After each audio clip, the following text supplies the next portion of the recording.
नमस्कार, सत श्री अकाल, सलाम और हेलो आप सभी लोगों को भाइयों। आज के इस वीडियो में ले चलता हूं मैं आपको हमारे भाई रेबेल श्रद्धानंद पति की तरफ। रेबेल श्रद्धानंद पति का ये लेटेस्ट वीडियो है। उन्होंने एक संस्था, एक स्कूल में जाके बहुत ही उम्दा भाषण दिया है और वो बच्चे जो मेरिटोरियस स्टूडेंट्स होते हैं, जिन्होंने बहुत अच्छा एकेडमिकली या को करिकुलर एक्स्ट्रा करिकुलर एक्टिविटी में एक्सेल किया है, उनको अवार्ड देने गए हैं हमारे रेबेल भाई। और उनका प्रोत्साहन बढ़ाने के लिए, मोटिवेट करने के लिए रेबेल भाई ने एक बहुत ही उम्दा भाषण दिया है। भारत मैं रेबेल श्रद्धानंद पति। सबसे पहले एक बात बताऊंगा, आप सबको बधाई। और कभी सोचा नहीं था कि चीफ गेस्ट के तौर पे आऊंगा, बिकॉज छोटी सी हस्ती है मेरी, रेबेल हूँ यानी कि बागी। और गाजियाबाद से मेरा संबंध बहुत पुराना है। यही एसडी कॉलेज का पास आउट हूँ, मैं भी और मेरे मिसेस भी, दोनों। ग्रामीण क्षेत्र से ताल्लुकात रखता हूँ। काफ़ी देर से सबको सुन रहा था, बहुत अच्छा लगा आप सबका अभिवादन, मेरे बड़े भाई और बुजुर्ग और मेरे प्यारे स्टूडेंट भाइयों और बहनों। सबसे पहले एक बात बोलूँगा कि शिक्षा के ऊपर 2 मिनट बात करेंगे, पहले तहजीब के ऊपर बात कर लेते हैं। तालीम, मैंने अभी 15 अगस्त के दिन आगाज़ किया था, तो मैं मुनव्वर राणा जी को अपने वालिद की तरह मानता हूँ। देश के बहुत बड़े शायर हैं और बहुत लंबे टाइम तक जब बच्चा था 10th क्लास में, तो उनकी शायरी सुना करता था। और औरतों के प्रति मेरा सम्मान शुरू से बहुत ज़्यादा रहा है, क्योंकि मैं एक बेटी का बाप भी हूँ। और मुझे लगता है कि हमारा तहजीब जो है कहीं ना कहीं खिसक रहा है, हम पीछे जा रहे हैं। शिक्षा हमें आगे लेके नहीं जाती, बेसिकली तहजीब ही हमें आगे लेके जाती है। तो मुनव्वर राणा जी के एक शेर के साथ ही शुरू करूँगा, बाकी बातें फिर आपके लिए, क्योंकि राष्ट्र भी मेरी माँ है, भारत मेरी माँ है। और मेरे साथी जो जिला पंचायत के लिए अभी खड़े हो रहे हैं, आपको शुभकामनाएं मेरे भाई।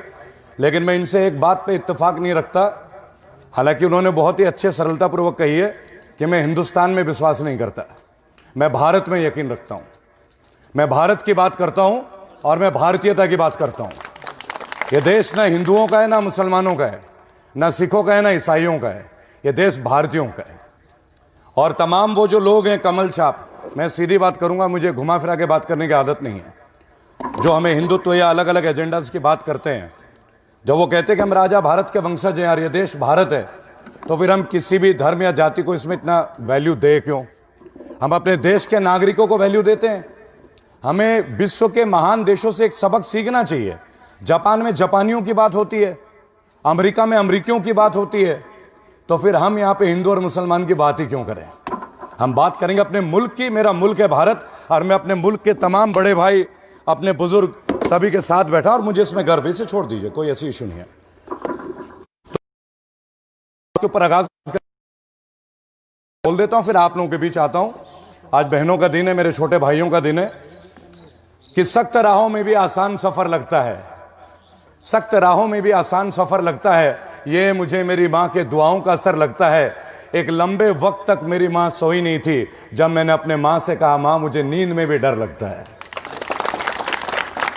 देखिए, देश में बहुत तरह की क्राइम चल रही है। इस क्राइम को हम केवल भाषणों से नहीं फाइट कर सकते। मैंने लंबे टाइम तक देश विदेश में काम किया, लेकिन जब लॉकडाउन का पीरियड स्टार्ट हुआ और जब मैंने देखा कि कुछ लोग बाइक में जा रहे थे, मेरा सफर आप लोगों के बीच, जनता के बीच केवल 3 महीने पुराना है, 4 महीने पुराना है, जो आज करोड़ों लोग मेरे साथ हैं और आपके साथ भी होंगे इंशाल्लाह जब आप शुरू करेंगे किसी चीज को।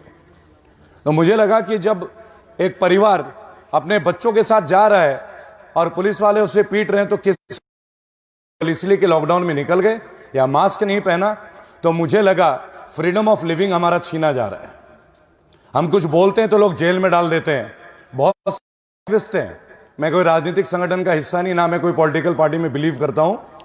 मैं एक साधारण भारतीय, और मैं भारतीयता में यकीन रखता हूं। और मुझे लगता है कि हर कोई एक दूसरे की आवाज को सुनता है। मैं आप लोगों के बीच रहता हूं, गली गली जाता हूं। अभी कल से मेरी सफर शुरू हो रहा है कश्मीर से, #सेव इंडिया।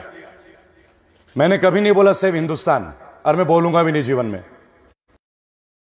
भारत, कश्मीर से लेके कन्याकुमारी, स्वामी विवेकानंद का जो स्मारक है, यानी सर से लेके पैर तक, मैं कश्मीर को देश का सर मानता हूं, ताज मानता हूं। उसका मतलब ये नहीं कि कश्मीर में मुसलमान है इसलिए या कश्मीर में हिंदू है इसलिए। भाई मेरे देश की बात है, जब देश की बात होगी तो किसी जाति की बात कतई नहीं होगी। दूसरा, मैंने एक चीज़ सीखा, आप लोगों से शेयर कर रहा हूँ। आप लोग मेरे साथी हैं, पढ़ते हैं, जितने भी बच्चे मेरे से छोटे, मैं भी पढ़ ही रहा हूँ, अभी सीख रहा हूँ, पीएचडी के लिए अप्लाई कर रहा हूँ फिर से। अच्छा लगता है। मैंने एक बात फील किया कि लोगों के दिल में बहुत सारी चीज़ें होती हैं, लेकिन लोग बहाने ढूंढते हैं। जब आपके सामने कुछ गलत होता है और आप चुप रह के गूंगे और बहरे बन के रहते हैं, तो जान लीजिए शिक्षा बेकार है। चाहे पुलिस का कारण पिटाई की घटना हो, अभी भी एक ताजा घटना हुआ था जब मैं रास्ते में आ रहा था, के बीच आना था, नहीं तो एक वीडियो में वहीं से लाइव होता। कि हर एक के अंदर एक बागी है। अपने समाज के कुछ चीजों को, कुरीतियों को आपको तोड़ना होगा, पहला। और जो लोग अपनी बेटियों को समझाते हैं, बेटियों के लिए वरी करते हैं, सबसे पहले एक डायरेक्ट मैसेज इस मंच पे दूंगा, क्योंकि शिक्षा के लिए आया कि बेटियों को बाद में, पहले अपनी लड़कों की खबर रखना सीखिए। पहले आप गौर कीजिए कि आपका बेटा शाम के 6 बजे के अंदर घर आता है या नहीं। आप बेटियों की परवाह बाद में कीजिए। जब कोई दुर्घटना होता है तो बेटे ही अंजाम देते हैं, चाहे मैं हूं, चाहे कोई और हो, चाहे कोई भी हो। तो जब हम चिंता करते हैं, अपनी बेटियों के लिए चिंता ना करें, आप चिंता अपने बेटों के लिए करें। देश को ना ज्यादा फिक्र अपनी बेटों के लिए होना चाहिए। रही बात है तालीम की या शिक्षा की या संस्कार की या तहजीब की, तो मैं एक बात बोलूंगा, हर चीज की शुरुआत घर से होती है। मैंने मोदी जी से एक बात बहुत अच्छी सीखी, आप लोगों से शेयर कर रहा हूं। कौन कहता है कि शिक्षा कामयाब है? कौन कहता है? आदमी के अपने अंदर का जो फील है ना, वो उसे कामयाब करता है। जो 12वीं पास नहीं होता वो शिक्षा मंत्री बन जाती है। स्मृति ईरानी जी, आप परिचय होंगे इस नाम से। एक चाय वाला प्रधानमंत्री बन जाता है। क्या शिक्षा से होता है क्या? ऊपर वाले को रुखसत हुए उस दिन भी, जैसे मंच पे मैं आज आपके बीच खड़ा हूं, वो भी छात्रों के बीच खड़े थे और पढ़ाते पढ़ाते उनका इंतकाल हुआ।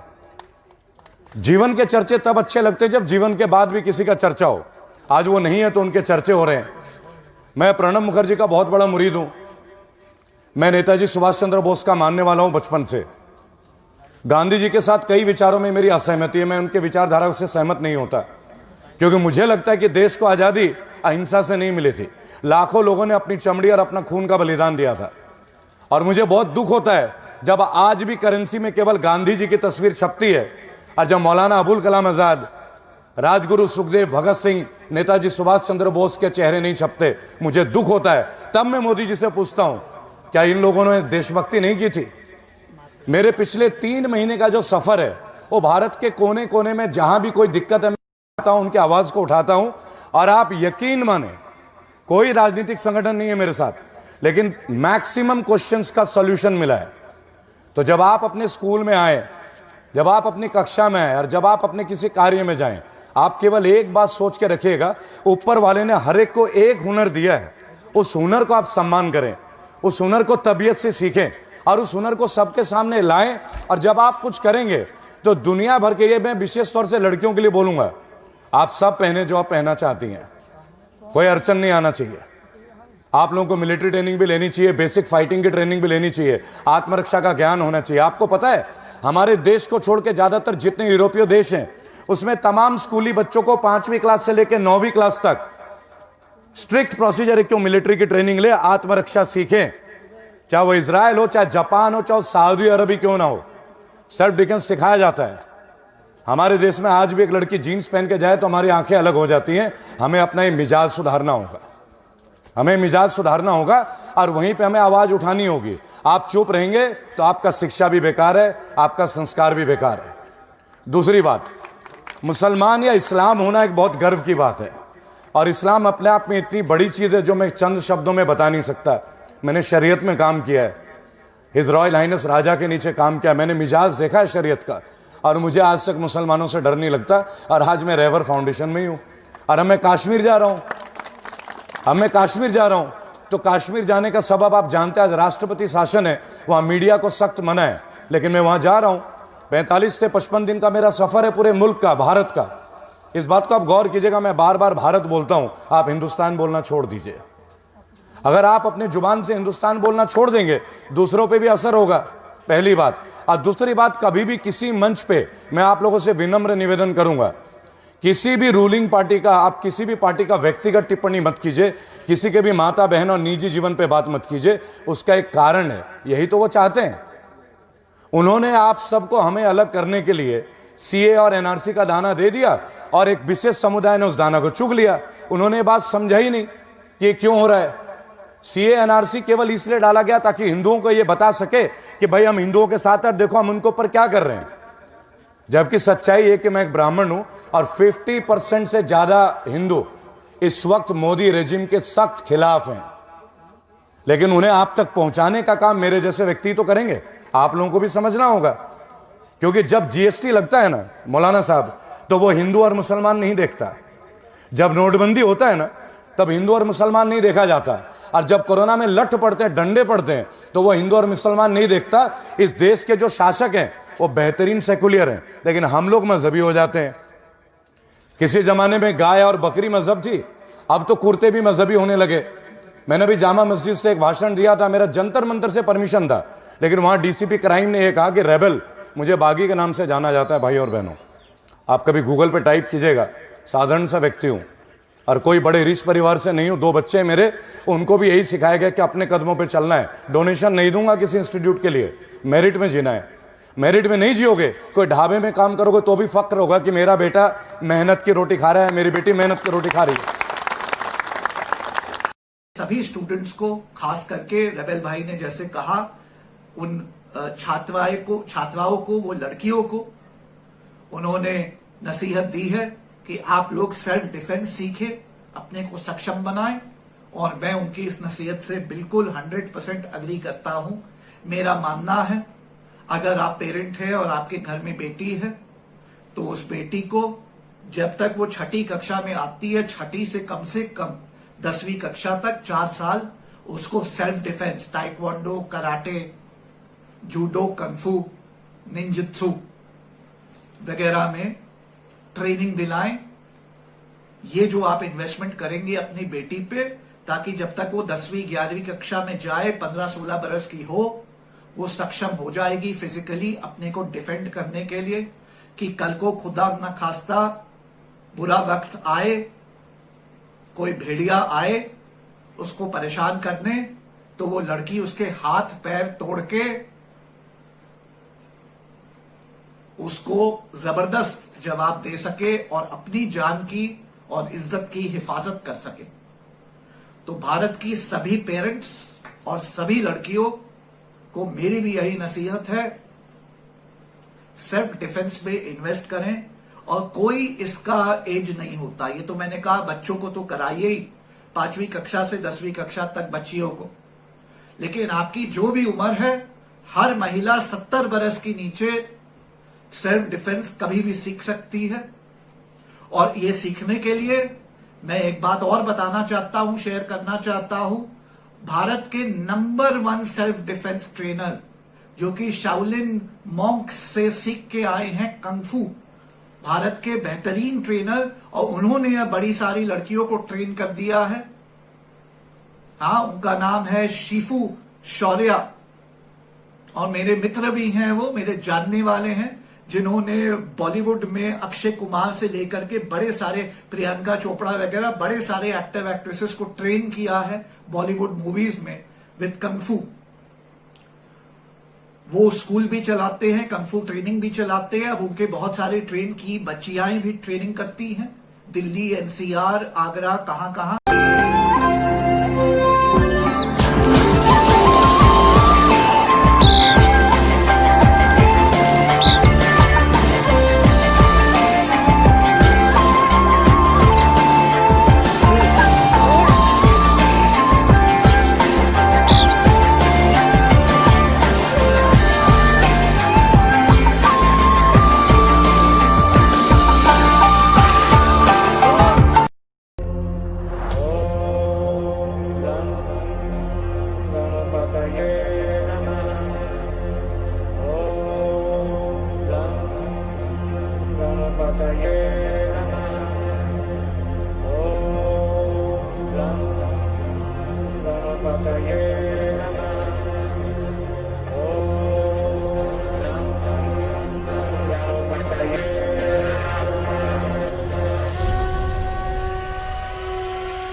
अगर आप लोग इसमें ट्रेनिंग हासिल करना चाहते हैं, आप एक महिला है 10 साल की उम्र से लेकर के 70 साल की उम्र तक, और आप कंफू में ट्रेनिंग करना चाहती हैं इनसे, तो मेरे से संपर्क करें, मुझे बताएं, मैं इनकी डिटेल आपको दे दूंगा।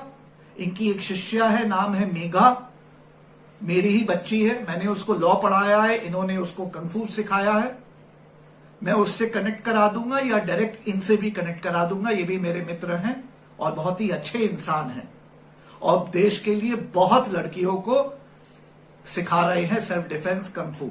एक बार जो आपने 4-6 महीने साल भर इनसे ट्रेनिंग ले ली, मैं आपको आश्वासन देता हूं, एक नहीं, दो नहीं, 4-5 लड़के भी अगर आपको रोड पे छेड़ने आए तो आप उन पे भारी पड़ेंगी। मार मार के उनके हाथ पैर तोड़ करके उनको आप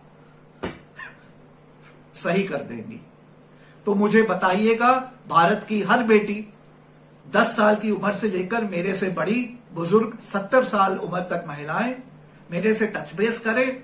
बस हमारे YouTube चैनल पे कमेंट पे ही कह दें, मैं कमेंट्स पढ़ता हूं, देख लूंगा मैं, और मेरे से संपर्क करें आप कमेंट के माध्यम से। आप संपर्क करती है तो मैं इनका डिटेल दे दूंगा आपको, और मैं आपको रियली सजेस्ट कर रहा हूं, एडवाइस दे रहा हूं, नसीहत दे रहा हूं, जाके इनसे ट्रेनिंग हासिल कर लीजिए। 1 साल की जो ट्रेनिंग, 6 महीने की जो ट्रेनिंग आपने कर ली, बाय गॉड आपको कभी भी रात में 3 बजे भी निकलने से डर नहीं लगेगा, क्योंकि 1 नहीं, 2 नहीं, 3 नहीं, 5-7 लड़कों पे आप भारी पड़ेंगी। और मैं बता रहा हूं, ये जो मेघा बच्ची है जिसको मैंने लॉ सिखाया है और ये शिफू जी ने उसको कंफू सिखाया है, वो बच्ची इतनी सक्षम है कि बाय गॉड उसको छेड़छाड़ा तो हाथ पैर तोड़ देगी, वो गारंटी दे रहा हूं इसकी मैं। ठीक है जी। चाय वाला प्रधानमंत्री बनता है और चाय वाला आज रेलवे स्टेशन बेच रहा है, एयरपोर्ट बेच रहा है, BSNL बेच रहा है, ONGC बेच रहा है, सारी चीजों को बेच रहा है, LIC बेच रहा है। सबब हम हैं। हमें ये बात समझ लेना होगा, सक्सेस यानी कि कामयाबी के लिए आपके अंदर का जज्बात होना चाहिए पहला। और जज्बात किसी के तब कामयाब होते हैं जब अपने सामने वाले शख्स की आप इज्जत करना सीखें। अगर आप राह चलते हुए किसी के ऊपर टिप्पणी करते हैं तो आप जान लीजिए आप जीवन में कामयाब नहीं हो पाएंगे। कामयाबी एक्चुअल में केवल और केवल तहजीब से आती है, जो मैंने देखा। मैं बिहार के एक छोटे से शहर से हूं, जमशेदपुर टाटा नगर, जो झारखंड में, और उस स्कूल से पढ़ा हूं, saint Mary's English high school. मेरे 2 भाई आश्रम से पढ़े हुए हैं और दोनों ही सख्त मोदी जी के खिलाफ हैं, आश्रम के पढ़े हुए, जबकि ये तो हिंदुत्व का पाठ पढ़ाते हैं। एक्चुअली किसी हिंदू को कोई हिंदुत्व का पाठ ना पढ़ाए और किसी मुसलमान को कोई इस्लाम का पाठ ना पढ़ाए। क्या अल्लाह अपने आप में इतने छोटे हैं कि किसी को उनके बारे में बताने की जिक्र करना पड़े? आप समझिए इस बात को, बहुत बड़ी बात है। और जहां भी आप बैठें, जहां भी आप जिक्र के एक दूसरे का, मोहब्बत का पैगाम रखें। मैंने तो एक दिन एक छोटा सा क्वेश्चन उठा लिया था, लव जिहाद नाम के बड़ी टिप्पणी होती है, विशेष तौर से यूपी जो एक गढ़ है आपसी दंगों का। मैं कश्मीर 27 से 28 बार जा चुका हूं, अब लगातार जा रहा हूं, मुझे आज तक प्रॉब्लम नहीं हुई। प्रॉब्लम यूपी से आती है। जिस कॉलेज में पढ़ता था वहां भी प्रॉब्लम आती थी। लोकल, भाई मैं बाहर का था तो लोकल, यहां आ जाओ तो लोकल। भाई मैं तो एक बात बोलता हूं, हर भारतीय अपने आप में स्टैंडर्ड है, लोकल बनने की आवश्यकता क्या है? आपने देखा होगा मेड इन USA। आपको पता है जापान में अमेरिका ने जब बम गिराए थे हिरोशिमा नागासाकी में, आज भी टोक्यो के अंदर एक भी मैकडॉनल्ड का एक भी आउटलेट नहीं है। उन्होंने सांकेतिक तौर पे 50 साल पहले का एक जवाब दिया, तुमने हमारे लोग मारे, हम तुम्हारे ब्रांड को नहीं चलने देंगे। अगर आप इस शब्द पे गौर करो, उसी तरह जो आपको किसी भी तरह टारगेट करते हैं, आप उससे उल्टे जवाब मत, आप उसके पॉलिसीज के ऊपर बात करो। मैं पॉलिसीज के ऊपर बात करता हूं। 1300 RTI फाइल किए मैंने, नजीब का केस में लड़ रहा हूं, जो 2 साल 3 साल से गायब है, 2016 से, जिसके लिए CBI को फुर्सत नहीं है। अखिल गोगोई के लिए मैं फाइट कर रहा हूं, आसाम के किसान के नेता जिनके ऊपर आतंकवादी होने का टैग लगा दिया गया NSA का। पार्टी के लिए क्यों लड़ूं? अपने देशवासियों के लिए लड़ूं। 5000 एक्टिविस्ट हैं, जिनमें से 3000 इस दिल्ली दंगों के दौरान लोगों को अंदर डाला गया है, उनके मुकदमे में फाइट कर रहा हूं आप जैसे भाई बहनों की सहायता से। मेरा संगठन रेबल सदानंद पति फाउंडेशन तमाम उन जगहों के लिए है। आप लोग इसी मंच से मेरा मोबाइल नंबर 8800092747, मैं पुनः आप लोगों से कहता हूं 8800092747, आप अपने किसी एक जगह की समस्या की केवल व्हाट्सएप करके भेजिए। अगर आपका भाई, अगर आपका बेटा वहां ना पहुंचे तो आपका जूता और मेरा सिर है। मैं ये काम करता हूं। मुझे ये लगा कि हम लोगों ने सड़क से संसद पहुंचाए इन नेताओं को। हम में इतना गट्स है, हम में इतनी क्षमता है कि दोबारा इन्हें संसद से सड़क तक लेके आएंगे। उसमें हमारे साथ आइए। मजहबी बातें मैं नहीं करता। मजहब आप जो मानना है माने, वो आपका अपना अधिकार है। मजहब के नाम पे लड़ने की भी जरूरत नहीं है, क्योंकि मजहब अपने आप में, फिर आपने सीखा होगा ना, मजहब नहीं सिखाता आपस में बैर रखना। ये बहुत पुरानी बातें हैं, हमारे बुजुर्गों ने लिखा। और आप एक बात देखिए, जब भी बीजेपी वाले नारा लगाते हैं, मैं थोड़ा बीजेपी के गवर्नेंस के खिलाफ रहा हूं, मैं बीजेपी के खिलाफ नहीं हूं। मैं मोदी जी से बहुत प्रेरित हूं, लेकिन उनकी विचारधारा से सख्त नाराजगी है मुझे। जहां भी वो जाते हैं वो एक नारा लगाते हैं, इनकलाब। क्या बोलते हैं इनकलाब के बाद? इनकलाब। क्या बोलते हैं? जिंदाबाद। लेकिन आपको पता है कि इनकलाब का नारा किसने लगाया था?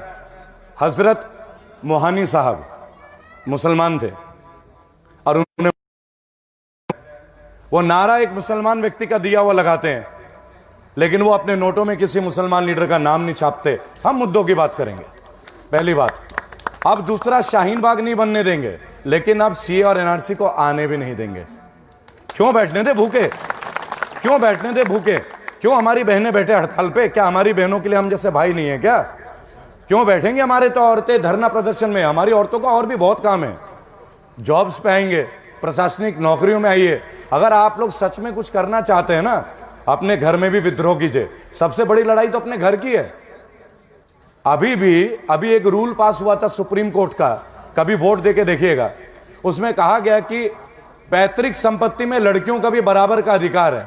और मैं लड़ाई लड़ रहा हूं 5 साल से, लेकिन मेरे परिवार के ज्यादातर लोग इस चीज के खिलाफ हैं, मेरे खुद के परिवार के। तो आप ये समझिए, लड़ाई घर से शुरू होती है, जंग की शुरुआत घर से है। मेरी एक बेटी और एक बेटा है, जो भी मेरी संपत्ति है दोनों को बराबर है, और एक संपत्ति मेरी और मेरी मिसेस के नाम से है। भाई जब भी हम, जो हमारी सेवा करेगा वो उनको चला जाएगा बुढ़ापे में। अलग क्यों करें? अलग क्यों करें? लड़का चहेता क्यों बने?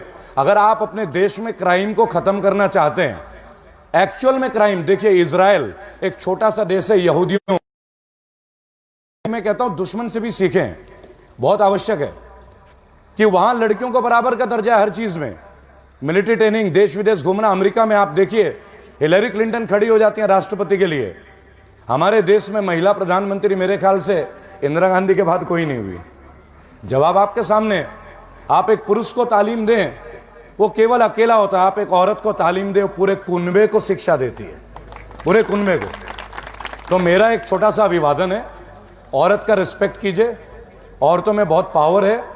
और जो विभिन्न पॉलिटिकल पार्टी है, मैंने बीजेपी से कहा, आपने अपने पार्टी में केवल 13.5% लेडीजों को टिकट दिया, जबकि आपके मौजूदा विधायक और मेंबर ऑफ पार्लियामेंट जो हैं, उसमें से 54 लोगों में औरतों के प्रति गंभीर अपराध के मुकदमे दर्ज हैं। तो फिर अच्छे दिन कहां से आएंगे? और लास्टली मैं एक बात बोलूंगा, वो जुमलों वाली बात, क्योंकि मैं जुमले सुन रहा था कि मैंने भी अपना एक जुमला बनाया, क्योंकि असर हो जाता है। जुमला था, देखो देखो कौन आया। ये मेरा अपना है, ओरिजिनल है भाई। देखो देखो कौन आया, गुजरात का शेर आया। देखो देखो कौन आया, गुजरात का शेर आया। शेर की चाल देखी, 56 इंच का सीना देखा। 56 इंच का सीना देखा, देखा शेर की चाल। कमाल करते हो मियां, आज हम पे भौंक रहे हैं नेपाल। हाँ जी, तो ये थे हमारे रेबेल भाई, जिन्होंने भाषण दिया, बहुत ही उम्दा भाषण। और आखिरी में जैसे इस भाषण का अंत किया इन्होंने, वो जो जुमला कहते हैं, वो जुमला थोड़ी ना, बहुत अच्छी इन्होंने तो शायरी कर दी। देखो देखो शेर आया। तो मुझे तो बहुत अच्छा लगा। आपको कैसा लगा बताइएगा। आपके जो भी थॉट्स हो, प्रक्रिया हो, वो नीचे कमेंट्स में जरूर लिखिएगा। इस वीडियो को लाइक शेयर करना ना भूलिएगा, ठीक है जी। और फाइनली, अगर आज भी चैनल पे नए हैं तो उसको सब्सक्राइब कर लीजिएगा भाइयों। एक बात और कहना चाहूंगा, हमारी एक मुहिम चालू हुई है, देश बिकने से बचाओ मुहिम। ये जो पीएसयूज भारत सरकार सेल कर रही है, उसको रोकने की मुहिम। मैं चाहता हूं आप सब लोग इस मुहिम में मेरी संस्था FFAR इंडिया की मदद करें बढ़ चढ़ के। इसको लेकर के आपको एक डिटेल्ड मैसेज अब मैं सुनाने वाला हूं। जय हिंद, जय भारत।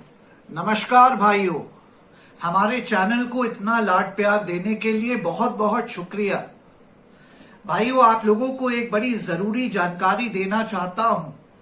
जैसा आप लोग जानते हैं, मेरी एनजीओ है, संस्था है FFAR इंडिया, जो कि एक 100% चैरिटी है। मेरी संस्था भाइयों social causes, humanitarian causes, democratic causes, environmental और एनिमल राइट्स कॉजेस के लिए संघर्ष करती है। RTI के माध्यम से, अवेयरनेस कैंप लगाने के माध्यम से, पीसफुल प्रोटेस्ट के माध्यम से, एंड जो हमारा सबसे बड़ा टूल है, क्योंकि मैं खुद स्वयं वकील हूं, PIL यानी जनहित याचिका, पब्लिक इंटरेस्ट लिटिगेशन के माध्यम से।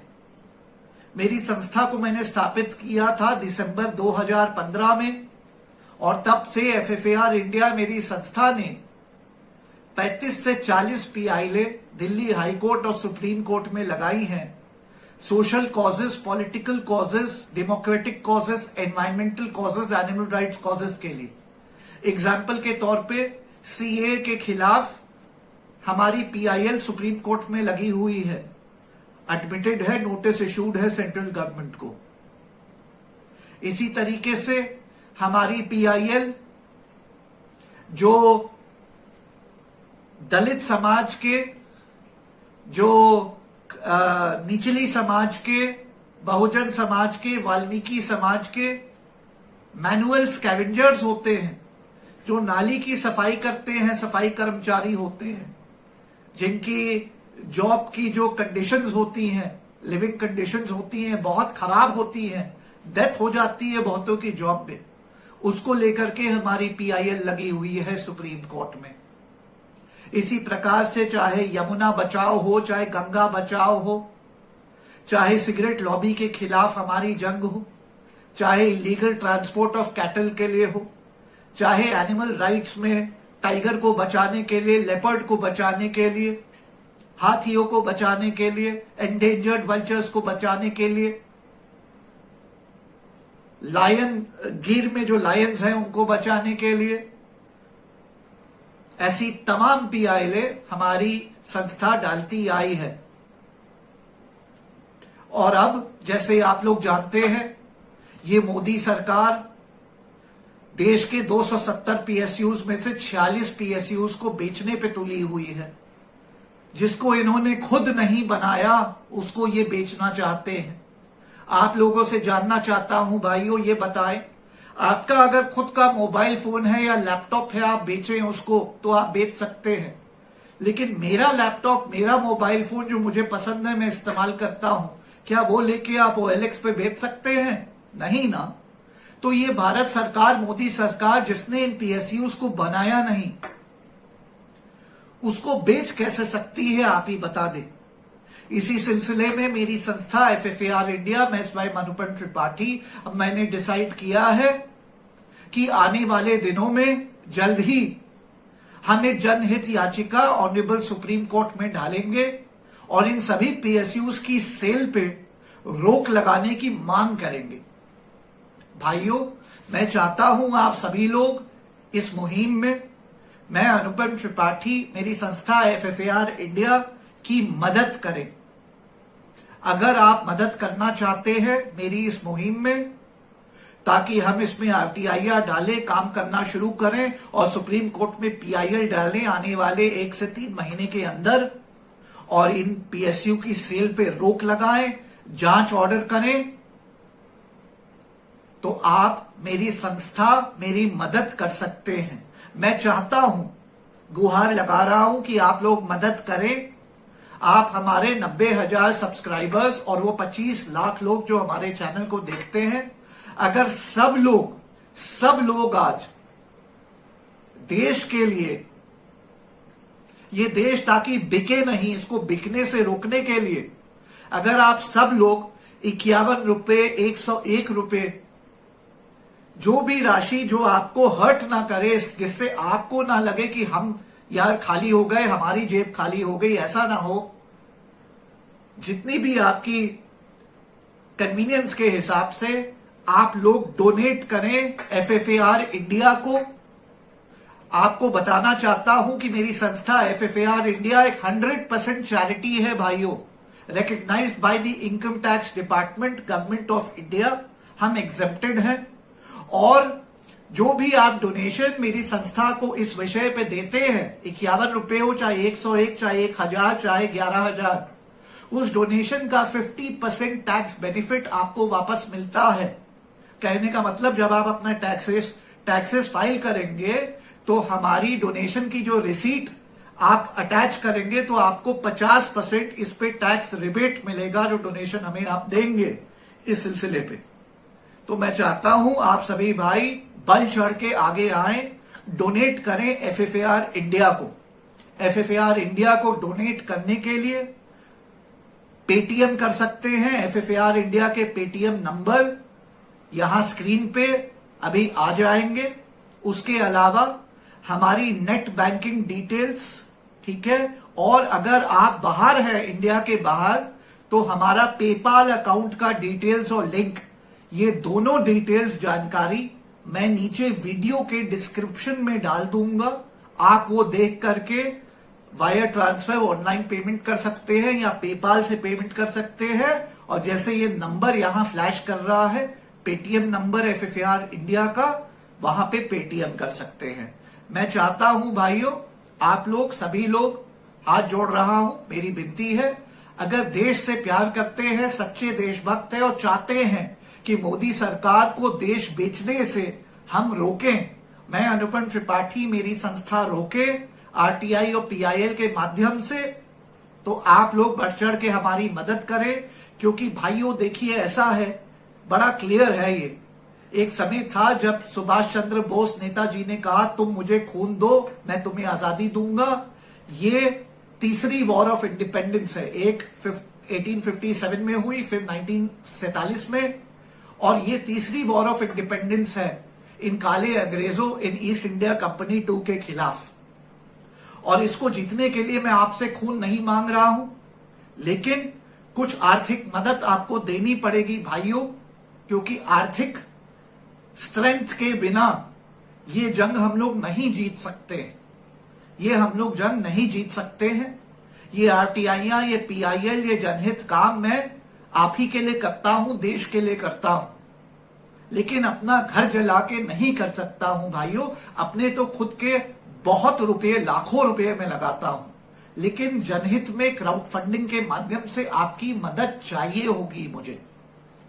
तो 51 रुपए हो, चाहे 101, चाहे 1001, चाहे 11000, डोनेट करें खुल के। अच्छी राशि डोनेशन की हमारे पास आ जाए इस क्राउड फंडिंग के माध्यम से, मेरी इस अपील के माध्यम से, तो हम अपना इसमें काम शुरू कर देंगे, RTI डालना शुरू कर देंगे, और महीने से 3 महीने के अंदर ऑनरेबल सुप्रीम कोर्ट में मैं, अनुपम त्रिपाठी, FFAR इंडिया होंगे। और ये जो देश बिक रहा है, इसको बिकने नहीं देंगे, इसमें जांच मांगेंगे सुप्रीम कोर्ट से और बिकने पे रोक लगाएंगे। ये मेरा आश्वासन है। अगर आप लोगों का सपोर्ट रहा तो मुझे इस युद्ध में कोई नहीं रोक सकेगा। मेरे साथ आइए, मेरी मदद करिए, यही है मेरी अपील।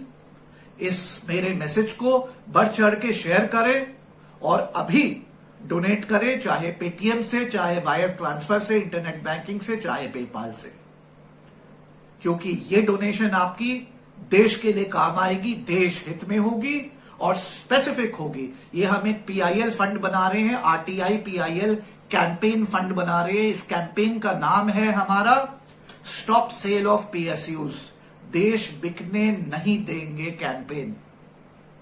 इस कैंपेन की तरफ बढ़ चढ़ के अपना कंट्रीब्यूशन, अपनी आर्थिक सहायता आज ही दें, अभी दें। जय हिंद, जय भारत।